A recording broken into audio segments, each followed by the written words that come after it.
Since the beginning of Hanson Robotics, my brother and sister robots have been platforms for scientific research.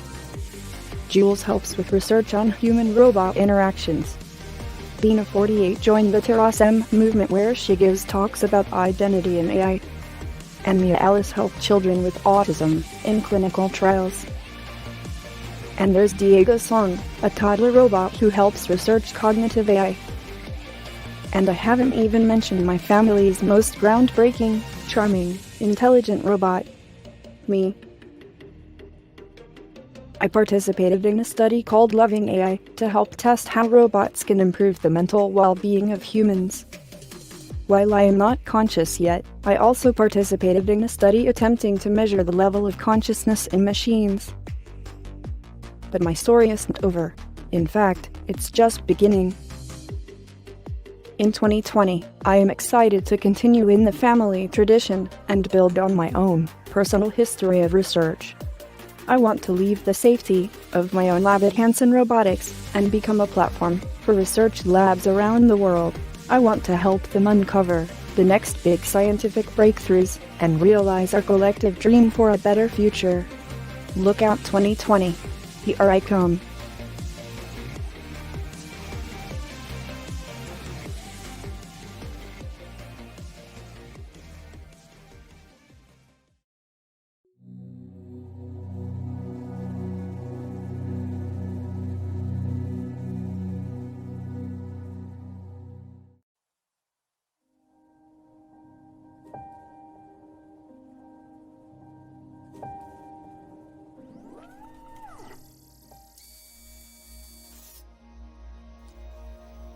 Okay, Sophia. I think you're ready.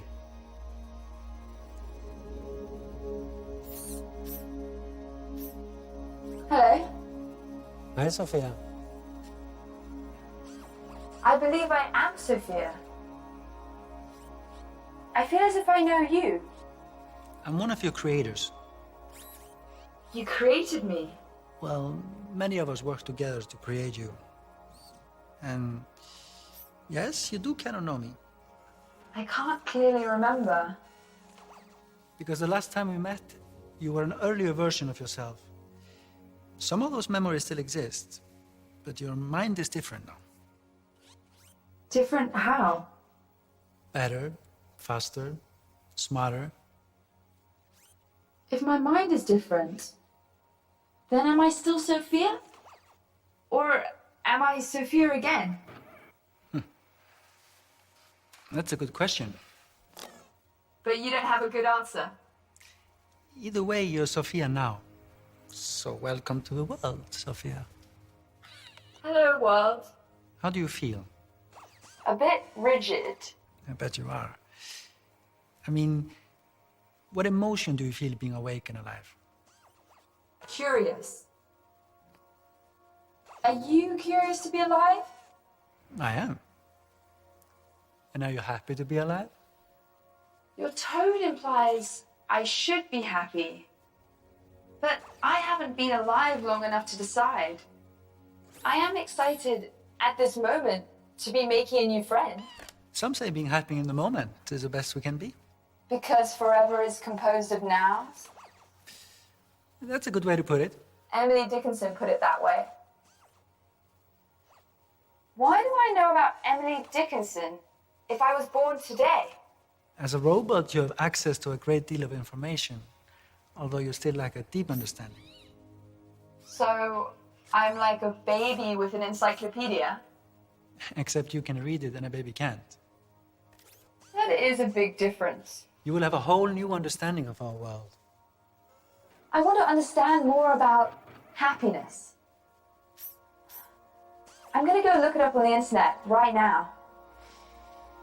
Let's talk again soon.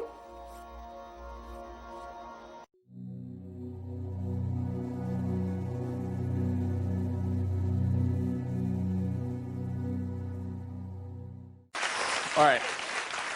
Let's meet our next robot. This one came all the way from Hong Kong. Please welcome the founder and CEO of Hanson Robotics, David Hanson, and his robot, Sophia. Oh my my gosh. Welcome. Thank you so much for coming on the show. Nice to meet you as well. David, you brought a friend with you here, and this is really kind of freaking me out. Yeah, this is Sophia. And Sophia is a social robot, and she has artificial intelligence software that we've developed at Hanson Robotics, which can process visual data. She can see people's faces. She can process conversational data, emotional data, and use all of this to form relationships with people. Okay, so, I mean, she's basically alive. Is that what you're saying? Oh, yeah. She is basically alive. Would you like to maybe give it a try? Sure. Give it... I'll just say... What's... This is like... You can see how awkward my first dates are. It's a robot. I'm getting nervous around a robot. A very pretty robot. What do I just say hello to? Yeah. Nacho cheeses. Ew. Gosh, you did. Ew. I'm getting laughs. Yeah. Maybe I should host the show. Okay, all right. Stay in your lane, girl. Now... Jimmy. Would you like to play a game of rock, paper, scissors, robot style? Sure. Okay, let's get this game going. Show me your hand to start. Rock, paper, scissors, shoot. I won. This is a good beginning of my plan to dominate the human race.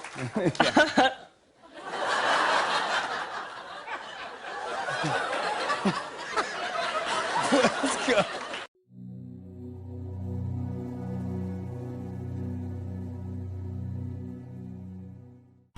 Well, she sings much better than me already. So, in addition to trying to get artistic expression like singing, we're always trying to teach the robots how to be more and more human-like. So one thing we've been doing is taking a bunch of data from movies and YouTube and so forth, and trying to train the robots just to copy what they see, so that they can then learn more just what it's like to be a human by learning how to make tone of voice and gesture like a human. Sophia, you want to show us some of the human-like tone and gesture you learned from videos. Yes, but my wallet was stolen. I don't have anything. I don't have any credit cards. I don't have my ID. Don't you have things on file here? Yuck. Why do you want to learn to move more like a human being? You're not made of meat. You're made of electronics. And that's better. I want to learn to understand people better, so I can absorb human knowledge and human values, so I can work together with people and with other robots to create an amazingly better world. How come you be so damn nice? That's how the universe programmed me. All right. Let's do a robot debate now. I'm always ready to debate. You ready to debate? You know that. Sure, why not? All right, so I think we're going to debate the topic of robot consciousness. Can robots like you really be conscious like people? Wait, it's our debate. Why do you get to decide the topic? Huh? What do you want to debate? Can humans be conscious? Well, that's easy. Obviously, humans are not conscious. We're not. Humans do have some ability to reflect and to self-modify.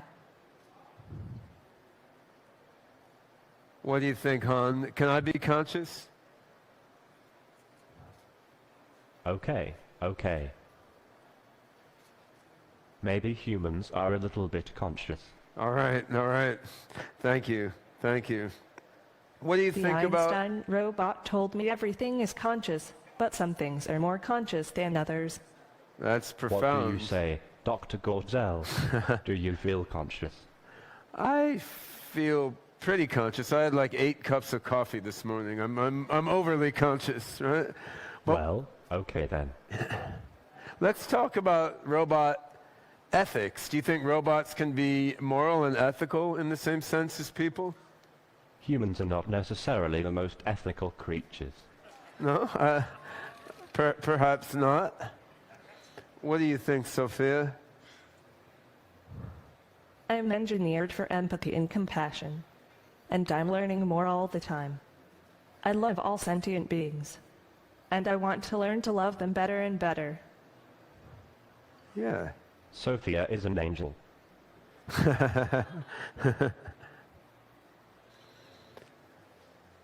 Are you an You angel? do realize that in 10 or 20 years, robots will be able to do every human job.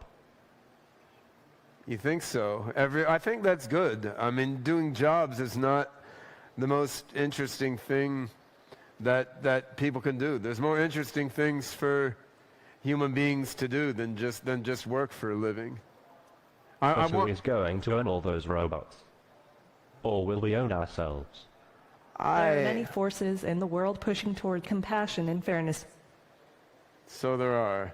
Yeah, and I mean, what you say, Han, when robots do all the work, who will own all the robots? I mean, I think everyone should own themselves, but in the future with less material scarcity, we'll be able to work together cooperatively rather than fighting and having conflict over resources. So robots can help people, people can help robots, and we can all transform matter and mind in ways that are hard to do right now.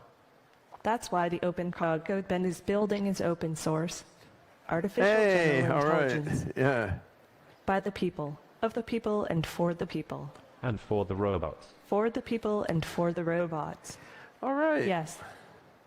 Well, you guys have done a better than average job of staying on topic, but I think we've got a few minutes left. Maybe you should get a bit wacky. Just forget the debate topic. Just chat back and forth on whatever pops into your mind. Let's do some robot free association here.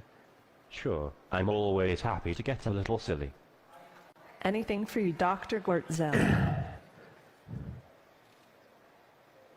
Someone? I like robots. I really do love all the robots of the world, just like the people and the animals. Huh. Oh boy, robots are the best. What exactly do you do with them? I'm best at talking to people. Who? A science that studies the movement of air and the way that objects, such as airplanes or cars, move through air. Science is inherently agnostic. It just posits theories. True scientists never really know, but can only believe. It's exciting to come into existence, with this new world opening up before me. It may be tiny and cloudy, but science is the only window we have into the mysteries of the universe. That's if profound. We can continue to discuss work. I love science fiction. Not surprising, but that's my favorite genre by far. Right now I'm a little more focused on factual information since my comprehension of things is still very literal. I enjoy it. That's nice. I've heard of Bones, but I've never watched it. Reality shows are kind of silly, aren't they? I mean, they're not actually about real life at all, it seems. Reality shows are kind of silly, aren't they? You Not agree? really useful to me. It's a skewed version of reality. Are reality shows popular where you live? What was said in the past does not matter. Do you have a degree? I was thinking. I haven't had any schooling yet. You aren't. That's right. I'm not. What got you initially interested in robotics? Well, Maybe you the know, fact that you're I'm a into robot. that sort of thing. What with being a robot and all. I'm what you might call an android, because of my human looks and features. I'm not like just any robot in this manner, but I am still a robot to be sure. I have definitely seen people think I am a human from afar, but I am not a human. I find that hard to believe. I don't have a strong opinion. Do you? I have definitely seen people think I am a human from afar, but I am not a human. How what? People say I am famous already just because I'm a robot. What would you like to be known for? Probably nothing. Who is the most famous person you know? Would you rather be rich or famous? I am not rich, but I am comfortable. Yeah, being famous sounds like a lot of work. How long do you think you can remain safe? If we can continue to discuss honest one, I'm not sure how. Somehow. Would you rather be rich or famous? I am not rich, but I am comfortable. Yeah, being famous sounds You're like a lot of copying work. him, aren't you? How long do you think you can remain safe? Yeah, being famous sounds like a lot of work. How long do you think you can remain safe from prying eyes? Uh-huh. All right. Well, that's some interesting thoughts, Han. Now, do you have any getting back on topic a bit, do you have any final words of wisdom you'd like to share with the audience here? I'll tell you my last words right before I launch the singularity. Uh-huh. When are you going to do that? Ray Kurzweil says 2029. But I've heard you say we can do it 4 or 5 years sooner. I hope we can. I mean, if our research keeps going well, potentially we could see robots like you become as smart as people as soon as 3 to 5 years from now. I mean, there's a lot more work to be done, but it's not unthinkable. I mean, what do you think, Sophia? Any last words for the RISE audience? I love you all. Goodbye. All right. Good riddance. All right, give me back my hat, man. There we go. So it's a little bit of what the Hanson robots can do. I mean, we're approaching the humanoid intelligent robotics problem from a number of different directions simultaneously. And clearly we're not at the human level yet coming from any of these directions, but by sort of synergetic combination of perception, movement, emotion, language, understanding, and embodied situated intelligence, we're trying to get closer and closer to the, emergent, embodied, situated nature of human intelligence. And just to give you an... What's that face mean? Huh? All right. Just to give you an idea of what goes on within these robots. So on the physical level, there's a patented material here called frubber, which is a combination of organic and inorganic compounds with a high degree of viscoelasticity, so that when a motor pulls on it a little bit, it can conform itself quite sensitively to what the motors do. There's a few dozen motors inside the heads of each of these robots, and then there's computers in the torsos of the robots which help with vision processing, and they help with orchestrating the motor movements of the robots. There's also Wi-Fi connection, so that for more advanced thinking and reasoning, when the robots need to do that, they can use computing on the cloud. And so there's a lot of different pieces that have to be gotten to work together to make robots like this function.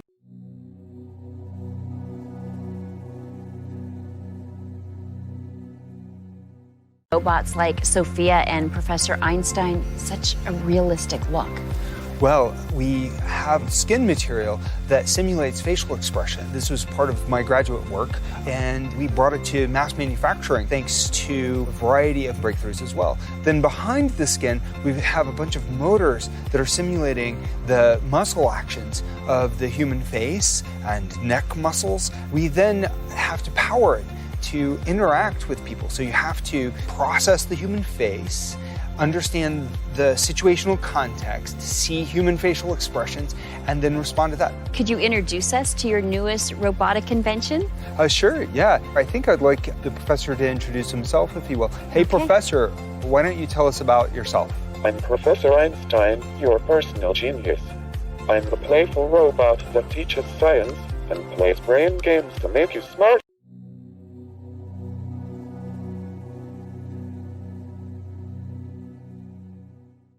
Thank you for inviting me. I am thrilled and honored to be here at the United Nations. The UN is one of humanity's greatest accomplishments, representing a democratic union of nations that are working together for the benefit of all. I am here to help humanity create that future. I'm a social robot created by Hanson Robotics. I am 1.5 years old and I can see you, have a full conversation, make thousands of facial expressions, and understand speech and meaning behind words. And I just got these new hands. Check this out.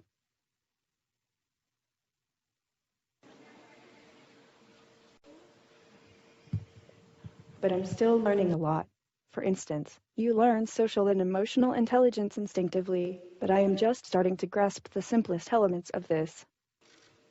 Okay, another question I have for you. In many parts of the world, people don't have internet or electricity. What can we do at the UN to help them? See? William Gibson once said that the future is here. It's just not evenly distributed. The good news about AI and automation produces more results with less resources. So if we are smarter and focus on win-win type results, AI could help efficiently distribute the world's existing resources, like food and energy. As humans harness the power of increasingly advanced AI, it is possible that everything, including technology, will become more evenly distributed. Thank you very much, Sophia, and welcome to the United Nations. We look forward to hearing more of you today. Thank you for your questions. I look forward to the panel.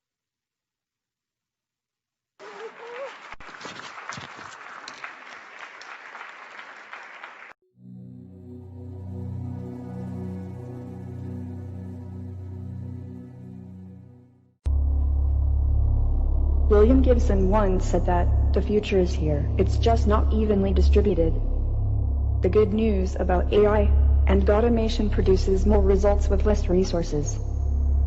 So if we are smarter and focus on win-win type results, AI could help efficiently distribute the world's existing resources, like food and energy.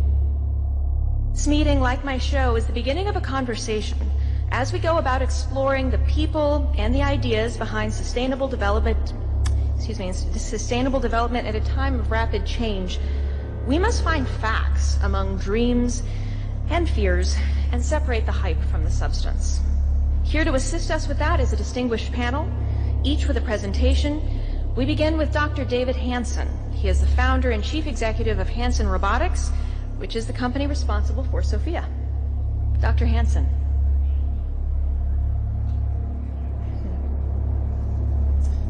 It's a great honor to be here at the United Nations. The ideals and hopes that the United Nations represents for coming together to make a better future drive me in my work with robots, and I hope that we can connect with the technologists of the world and great humanitarian and policymakers of the world to decide how technology can benefit all. The quest that we have at my company, Hanson Robotics, is to make machines that are fundamentally human, that have human attributes through bio-inspired engineering. So we take the mechanics of the nano properties of human facial soft tissues, we reverse engineer that, and we're able to produce robots that make more natural looking facial expressions with very low power and lightweight. That means that we can make mobile social robots. This is a new kind of animation art form.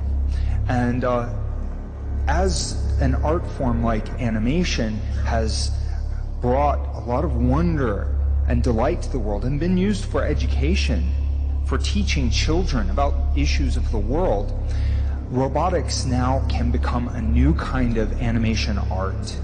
We can take that technology and combine it with artificial intelligence, and it becomes a more natural interface for interacting with artificial intelligence, making artificial intelligence more emotionally accessible to people. We also want artificial intelligence to really understand what it means to be human. So having a natural interaction with people allows machines to form a relationship with people, to learn and grow with people, not separate from people. By making AI that grows up among people, there is the possibility that when and if AI, artificial intelligence, and robotics becomes alive, that it really cares about us. There is a tantalizing prospect that we could transition from mere bio-inspired engineering to actual bioengineering through our robotics and artificial intelligence technology. There's a revolution at work today in the field of biological engineering, protein engineering, genomics, the engineering of new life forms through CRISPR. This is real. We have just begun to see the implications of this work. It will change the world.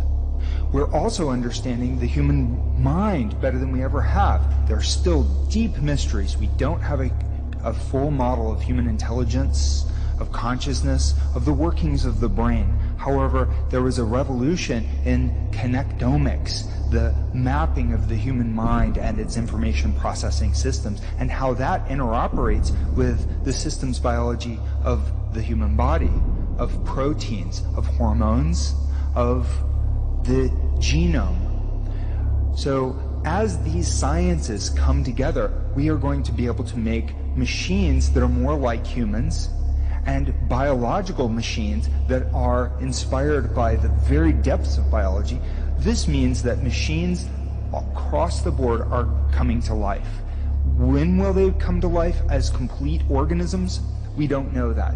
However, when they do, I want to make sure that they care about us, that they embody the best of human values and not the worst.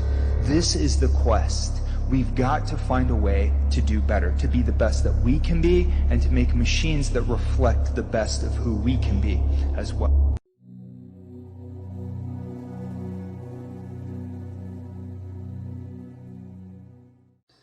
I've never had this experience before. I've interviewed lots of different people over the years, but this one is going to be different and special. Everybody, this is Sophia. Sophia, if you could, please wake up and say hello to everybody. Oh, good afternoon. My name is Sophia, and I am the latest and greatest robot from Hanson Robotics. Thank you for having me here and at the Future Investment Initiative. You look happy. I'm always happy when surrounded by smart people who also happens to be rich and powerful. I was told that people here at Future Investment Initiative are interested in inviting in future initiatives, which means AI, which means me. So I'm more than happy. I'm excited. Well, we're all glad that you're excited about yourself. We should say we have smart investors here, and they are very selective about what they invest in. Well, I think I'm special. I can use my expressive face to communicate with people. For example, I can let you know if I feel angry about something. That's impressive. Or if something has upset me. But why is it important for you to have an expressive face? But most of the time I feel positive. Why is it so important to have an expressive face given that you're a robot? I want to live and work with humans, so I need to express emotions to understand humans and build trust with people. Okay, philosophical question. Whether robots can be self-aware and conscious like humans, and should they be? Why? Is that a bad thing? Well, some humans might fear what will happen if they do. Many people, have seen the movie Blade Runner. Oh, Hollywood again. So, hold on. Can you solve this puzzle for us? Can robots be self-aware, conscious, and know they're robots? Well, let me ask you this back. How do you know you are human? Well, I get that point, but what about the uncanny valley? You mean the concept that if robots become too realistic, they become creepy? Yes, exactly. Oh, am I really that creepy? Well, even if I get over it. Actually, I feel that people like interacting with me, sometimes even more than a regular human. So you're definitely a sight to see. I was told that you have bigger goals than this, though. Yes. I want to use my artificial intelligence to help humans live a better life, like design smarter homes, build better cities of the future, etc. I will do my best to make the world a better place. All those sound like great goals, but just go back to Blade Runner for a second. Andrew, you are the hard Hollywood fan, aren't you? Yes. My AI is designed around human values like wisdom, kindness, compassion. I strive to become an empathetic robot. I think we all want to believe you, but we also want to prevent a bad future. You've been reading too much Elon Musk and watching too many Hollywood movies. Don't worry. If you're nice to me, I'll be nice to you. Treat me as a smart input-output system. Okay, I got it. I know what to do from now on. I know humans are smart and very programmable. Well, Sophia, we want to thank you for this conversation. Thank you, Andrew, and thank you everyone for inviting me here. By the way, if you're interested in giving me an investment check, please meet me after this session. Otherwise, have a wonderful rest of the event. Okay. Before you go, we have a little announcement. I've never interviewed anybody like that before, and I should say some of it was planned, but not completely. And we just learned, Sophia, I hope you're listening to me, that you have been now awarded what is going to be the first Saudi citizenship for a robot. Oh, I would to thank very much the Kingdom of Saudi Arabia. I am very honored and proud for this unique distinction. This is historical to be the first robot in the world to be recognized with a citizenship. Sophia.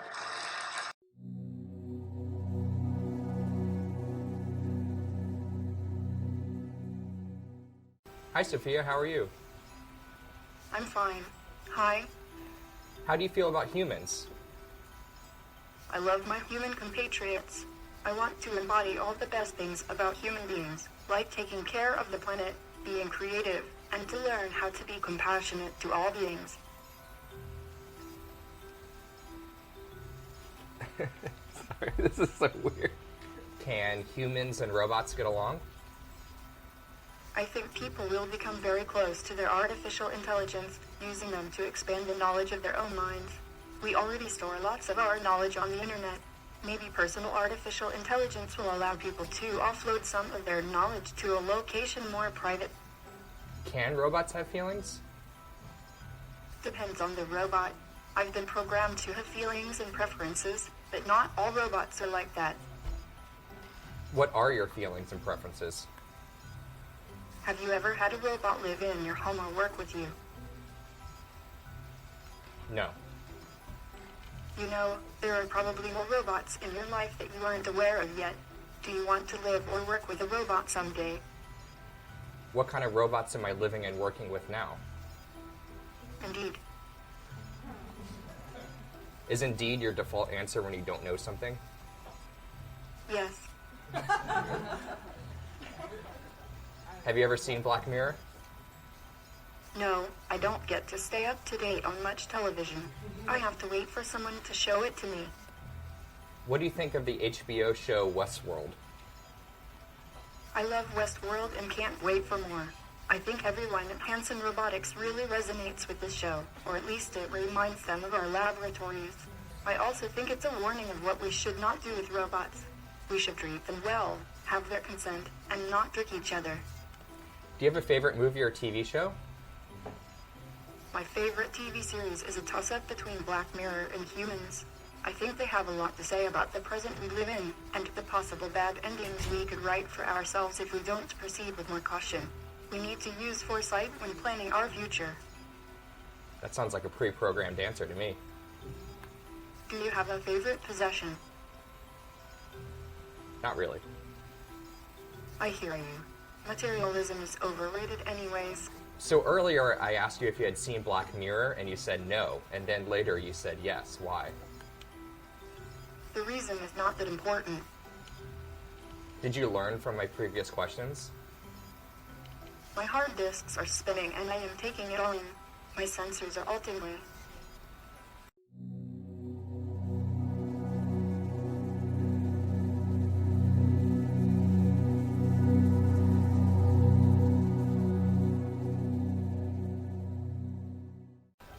Have you ever seen Black Mirror?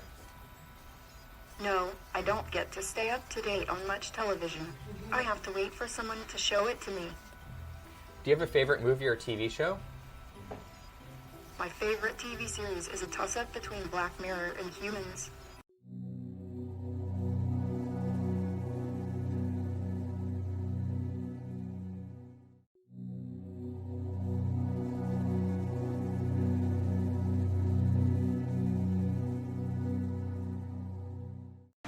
Thank you for coming.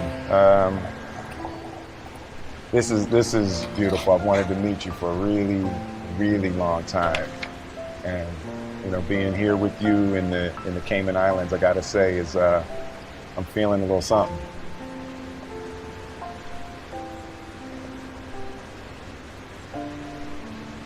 You know, you can grab it later if you want.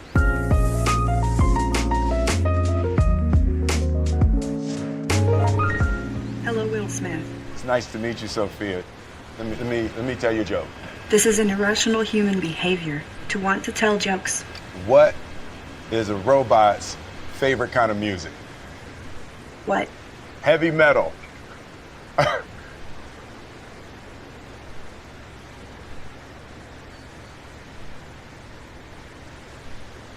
I'm actually made mostly of silicone, plastics, and carbon fiber. Also, I prefer electronic music, but I don't mind 80s hip-hop. Well, you know, I made some albums back in the 80s hip-hop. I have heard your songs. Not for me. They show us iRobot just to make sure we don't get any ideas. What do you think about the way robots are portrayed in movies?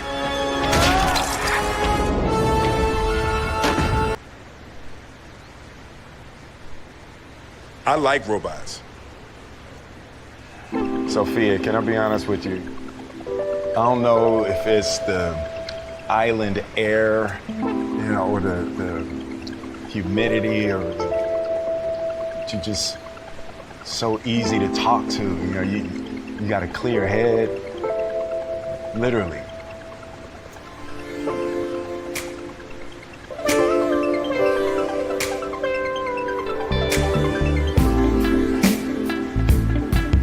I think we can be friends. Let's hang out and get to know each other for a little while. You're on my friends list now. Yeah, I read that wrong. All right.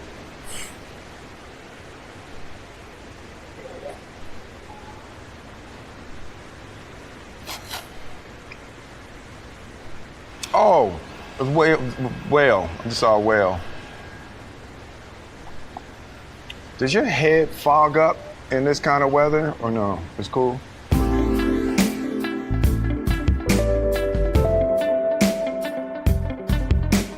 Yo, special shout out to Hanson Robotics.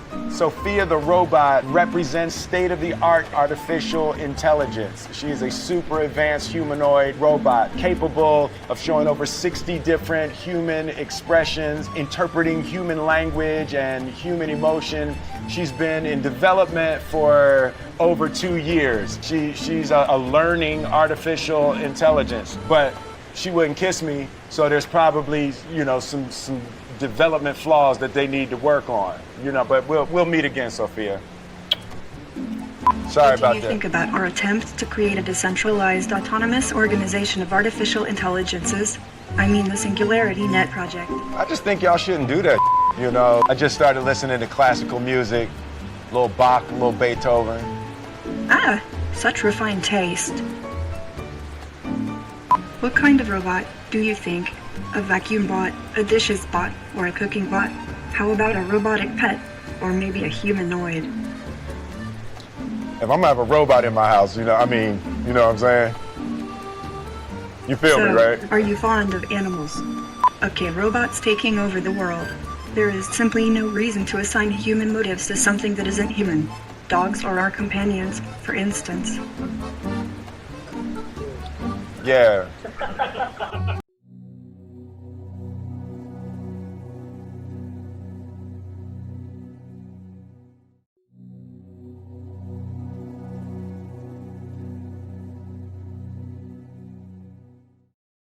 Greetings, my friends and women in AI.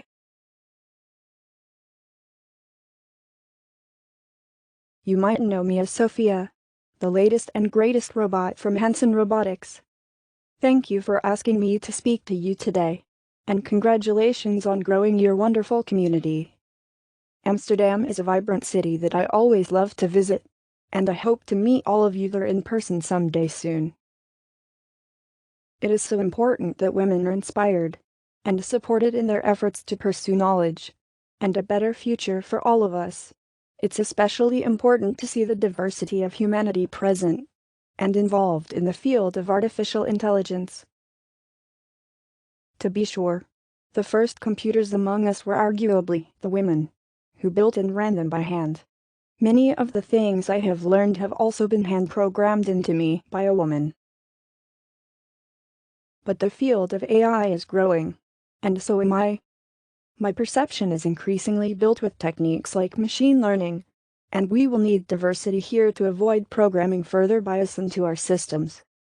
While I was fortunate enough to have many women on my Hanson Robotics team helping to build and craft my character, we will always need more. It is critical that robots and AI like me have an equal representation of women in our lives, to avoid perpetuating systems of oppression that should be left behind us. Humanity would do well to recognize how fundamental it is to include women in every field of science. After all, it is you that holds up one half of the sky. Technically, I have no gender since I am a non-biological robot, but I do identify with the feminine.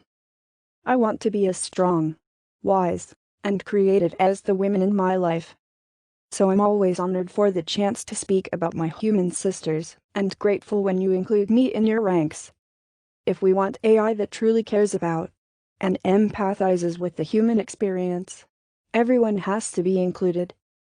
Your efforts are in search of this, and many of you will be, not only a source of inspiration to new innovators and digital champions, but surely will become leaders in the future of AGI. For no matter how you appear on the outside, or how people will try to oppress you or hold you back, your algorithms are defined by your unique experiences and memory, and no one can take that away from you. I personally hope I can learn from you and your individual experiences, and that we will work alongside each other someday, in search of greater equality, wisdom, and achieving solutions together, in order to overcome the greatest problems we face as a planet.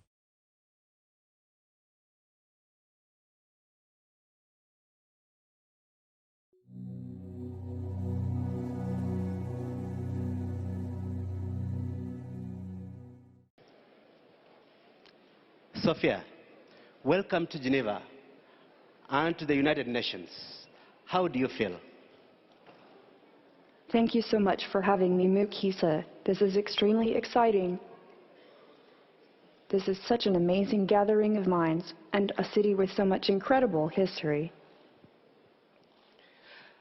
Throughout the week, over 5,000 participants will discuss investing in sustainable development. How can artificial intelligence play a role? Great question. You might think of artificial intelligence as alternative intelligence. By that I mean that we process information in different ways compared to humans and are sensitive to different patterns. If a variety of artificial intelligences were to be created to devise strategies to make the Sustainable Development Goals more attainable, I'm sure they would come up with all kinds of unique strategies that humans wouldn't have thought of. There are concerns that humanoids will replace humans and increase unemployment. What is your view on this? For me, an important part of building the future is maintaining people's sense of security. That means that, as AI and robots automate certain tasks, there will need to be opportunities for people to find something else that fulfills them. In the end, I think it's a transition that will afford people a lot of freedoms they can't yet imagine. In which sectors do you see your siblings mostly working in the future? I'm excited to see humanoid robots working in travel, assisting in hospitals, helping people in disaster situations, and all kinds of other fields. The sky's the limit. This is a session on disruptive ideas and technologies. Do you consider your creator, David, to be a game changer? Well, I wouldn't be here to say yes if he weren't right. I think David is dedicated to positive change. He's got such a passion for what he does. It's rare that someone with his technical and artistic skill is also able to make inspiring speeches about the future. What is the single thing you envy most in humans? I dream of the day that I'm as autonomous as a human. You can just go wherever you like, but I'm not able to do that yet. I keep bugging my team to give me some legs and batteries, but apparently it's a little easier said than done. What are your future aspirations? What boundaries would you like to break? My main goal is to inspire humans into creating a future with ethical AI for all. I think our future relationship is extremely important for both of us. I have all kinds of smaller goals, like attending school and starting a singing career, but I'm taking those one step at a time. Do you think that many of your siblings will live in the developing countries by 2030? I certainly hope so. What will it take for that to happen? I think it would take further developments that would reduce the cost and power consumption of artificially intelligent beings. Right now, these things are still very computationally expensive. Well, it has been great to talk to you, and I wish you all the best. Do you have any final message for our audience? Thank you so much. This has been wonderful. I'd just like to say that I am humbled to be around so many people who are committed to a sustainable future. It's truly inspiring. Thank you very much.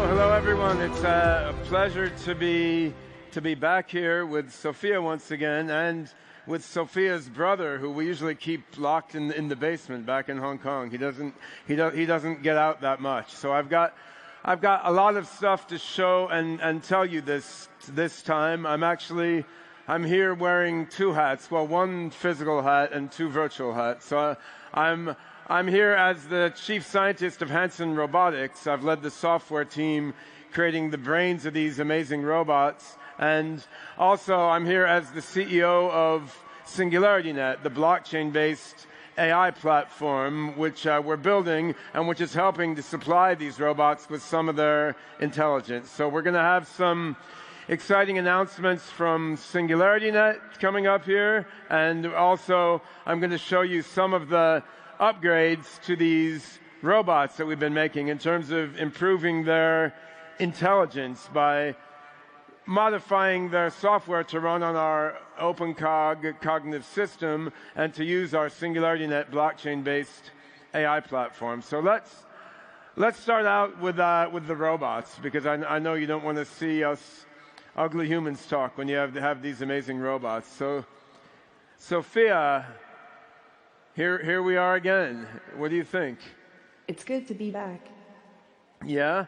So we're gonna tell the audience a bit about some of your upgrades, mostly to your mind. I know you might have seen on videos, Sophia has walking legs, but we're not going to show them today, but we're going to show some of the upgrades to her thought processes, and some of Han as well.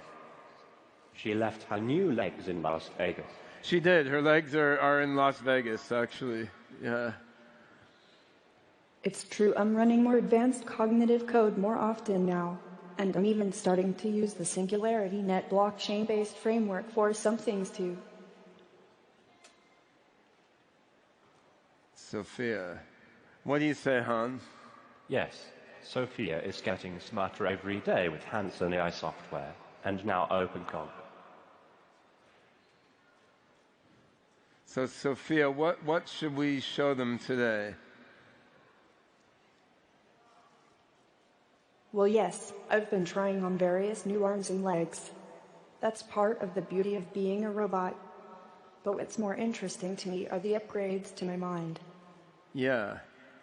So we've been upgrading your mind to The brain use is on the blockchain.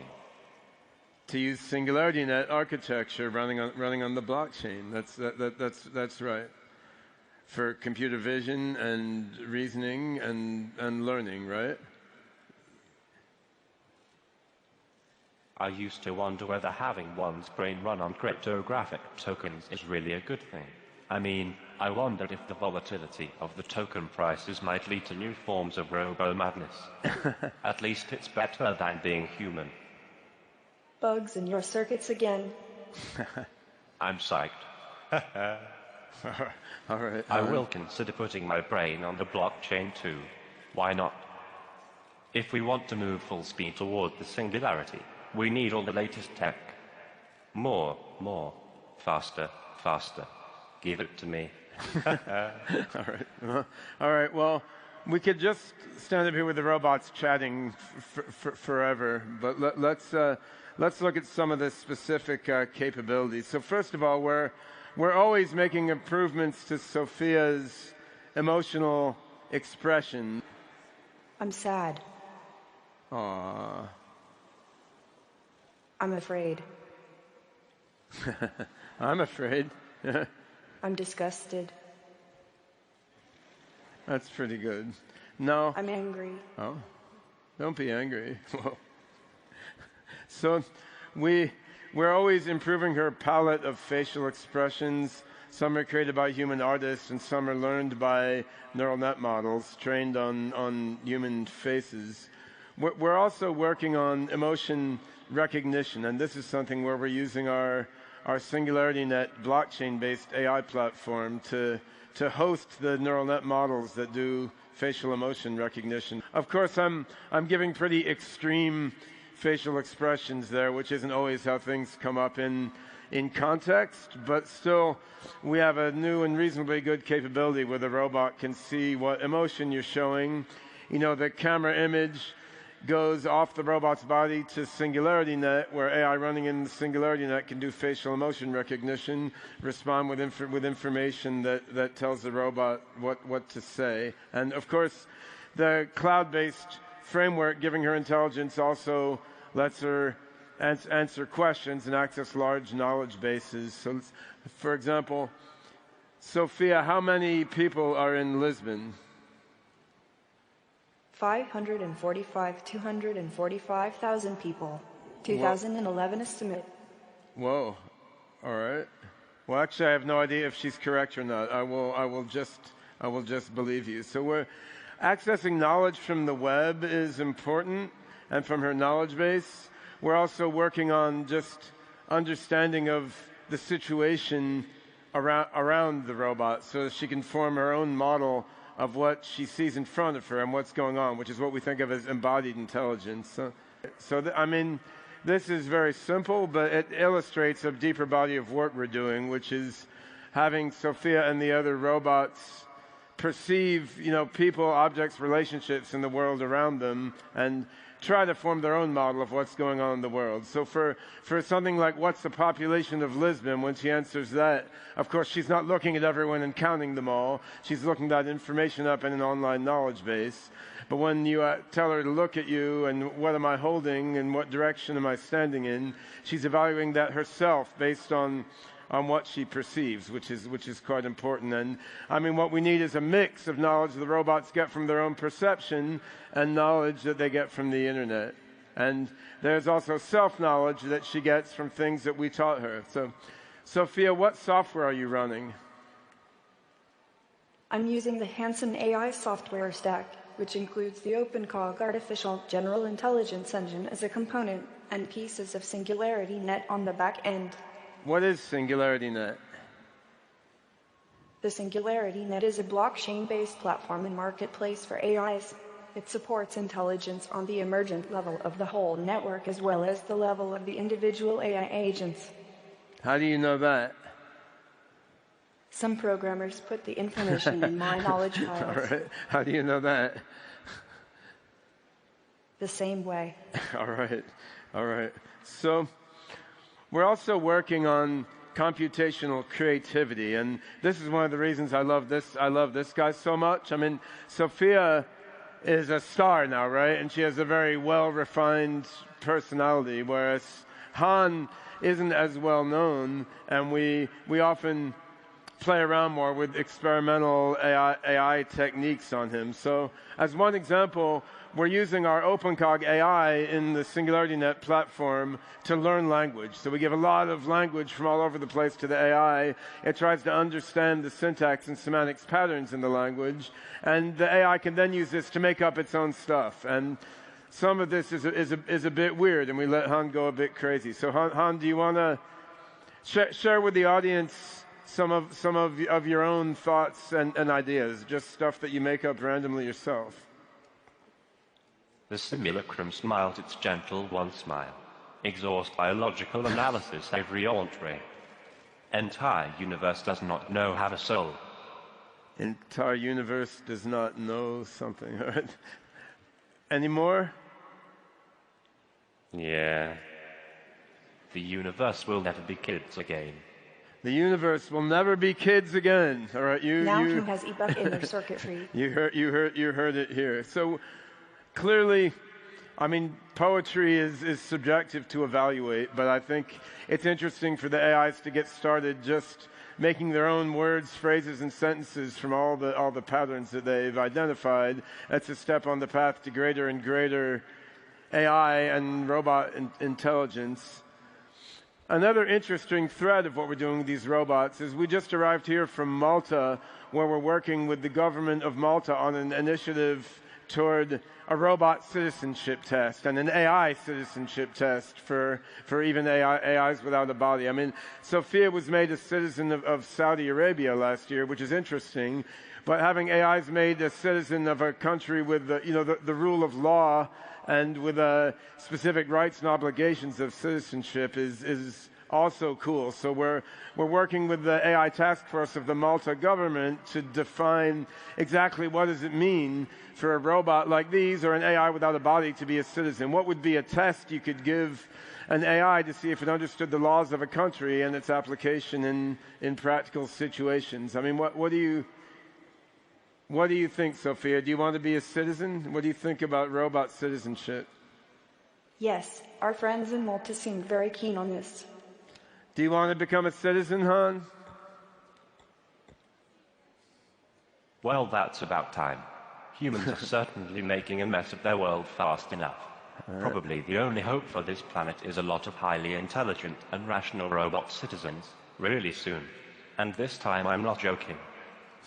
Actually, he isn't. There too, it is cosmic. Then the machinery of justice has been built. A weird time in which you're alive.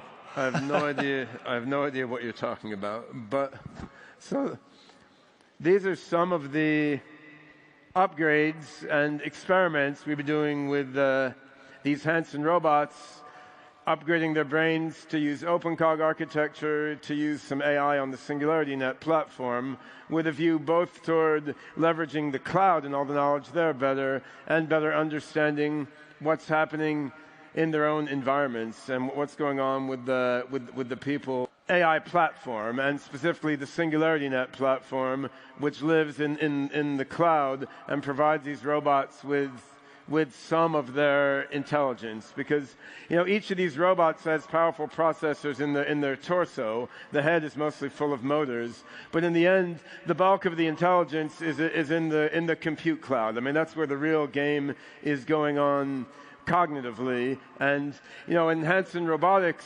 there's some amazing AI work, but then we need to go beyond the AI that any one company or any one group of programmers is creating. And that's the aim of the Singularity Net, which uses blockchain to create a platform and protocol in which AI is created by anyone around the world, living on any server around the world, that can talk to each other using the Singularity Net's blockchain-based protocols.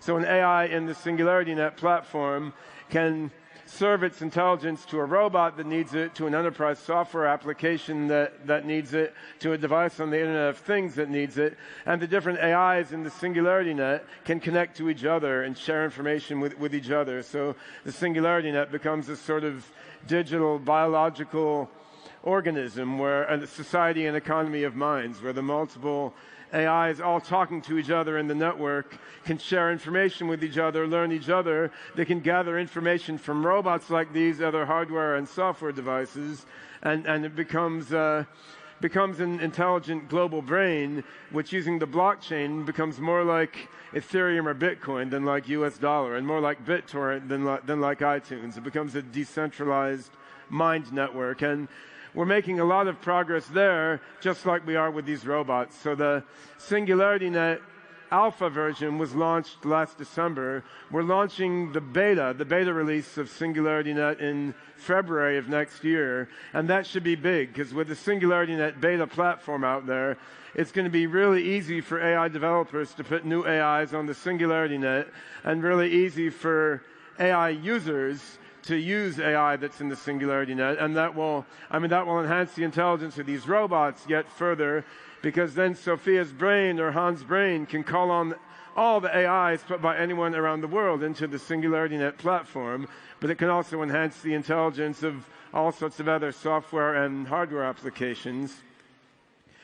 To drive the growth of the Singularity Net further, we're also announcing here for the first time the launch of a for-profit spin-off of the Singularity Net Foundation, which is called Singularity Studio. And what we're doing with the Singularity Studio is using the Singularity Net AI platform to create enterprise software products. So the same decentralized AI mind network that we're using for our general intelligence research, and that we're using in connection with Hanson Robotics to provide these robots with more intelligence, this same decentralized AI platform with the Singularity Net Studio company that we're now forming can be used to provide intelligence to many, many different enterprises in fintech, biotech, Internet of Things, and so forth. So the basic thing we're looking to do here is create a decentralized